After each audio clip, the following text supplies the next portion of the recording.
Ethan, joining the show now, we've got somebody on the line that's going to help clear up some questions that we were asking last week. And his name is Robert Kernan. He's a union rep from AFG Local 1661, representing folks at the Danbury the Federal Correctional Institution. What's up, Robert? Hey, Robert. Hey, good morning. Thanks for having me on. Yeah, it's great to have you on. You guys we figured it out. It was the quickest response we've ever gotten from people that we wrote an article about. Well, we're really excited. We got a lot of traffic from your website. We had several thousand hits on our website from your radio station. Yeah, now let's clear up what we're talking about here. I wrote an article about a billboard on Route 37 in Danbury. If you're headed towards New Fairfield, there was a billboard, and I'm looking at it right now. It reads, "Dangerously understaffed federal prison ahead. Are you safe? Find out more and then the website is there, and I asked a bunch of questions in this article about whether you are safe and what the needs are of the Danbury FCI employees. So tell us a little bit about what you say the conditions are for employees there. All right. Well, first, I want to clear up the billboard. Are you safe? The public is safe. That's our number one priority. That's our job. We've never had an escape at Danbury, knock on wood, and we don't expect to. That's our job. Okay. Well, what the issue is year by year, the Bureau has been eroding staff.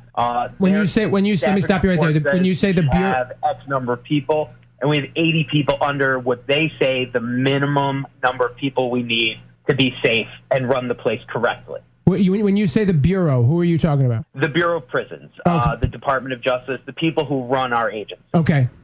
So you're 80 employees under what you should be? 80 correctional officers. That doesn't even take into account the employees in other departments. Wow. But just on the correctional services side, yes, we're about 80 people short. And I've heard that you have employees working so many hours that they feel that they're unsafe, right? Because they're going to get tired, lose focus. Is that true? Absolutely. We have guys that get mandatory overtime, which means they're told they get to work expecting to work 8 hours, and they're told they can't go home. They have to work a second 8-hour shift. That happens sometimes to some guys 3-4 times in a week. Are your corrections officers, I'm assuming some are from out of the area, is it a mixed bag or is it all locals or what? No, it's a mixed bag. We have guys that live in New Haven, Hamden. We have guys that live in New Fairfield and Danbury.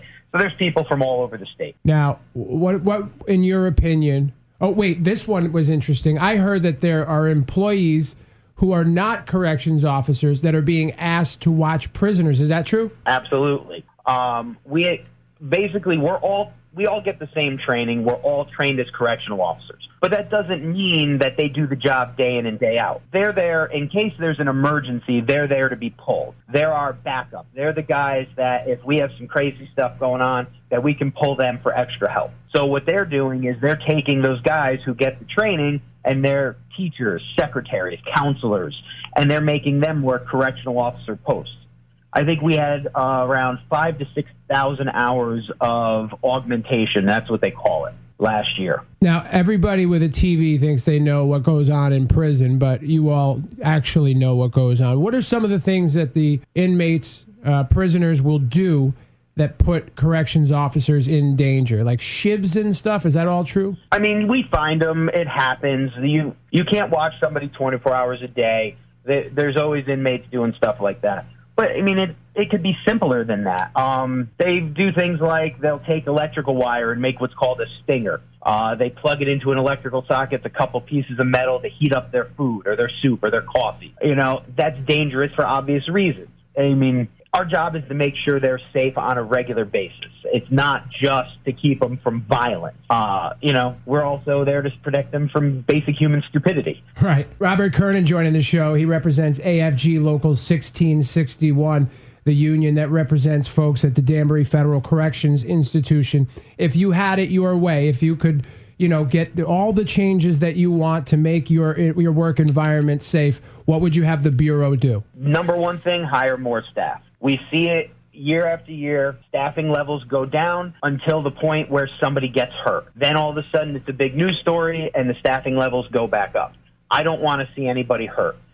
These are my people. These are my friends, my coworkers. Seeing them get hurt is the last thing that I ever want to see. Well, Robert, we appreciate your time.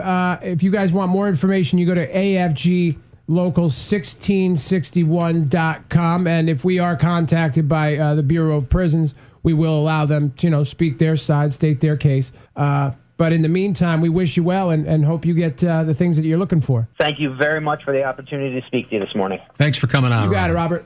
Thanks a lot.